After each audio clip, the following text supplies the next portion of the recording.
Mamma हा बोल. मला तकलीफ आली नाही पाहिजे. मग मला छान छान केकाची टॉली पाहिजे. अगं मेदू ही पण नवीच होती. हे बघ आणला नवीन बेबी. दाखव.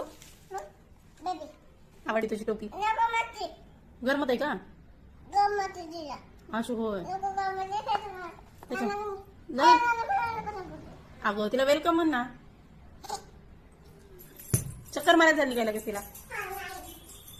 हे मला दाखव ना इकडं आणून. पण झोपव ना काय लगेच. गाणं म्हण ना तिला तुझ्याच्या बाळाला. ती छान बुट्टा आहे तिचे है ना. सेम सेम बुट्टा आहे ना. किती छान आहे ग तुझा बेबी. अय्यो हंबा म्हणते मला दे. आता काय करायचं? अगं पळू नको पळू नको. नाही येत हंबा. नाही येत नाही येत. बेबीला म्हणा नाही देत तुला हंबा करायला. बेबी गर्ल आहे ना. किती छान आहे तुझी बेबी गर्ल. बघ येते का तिची. अरे वा.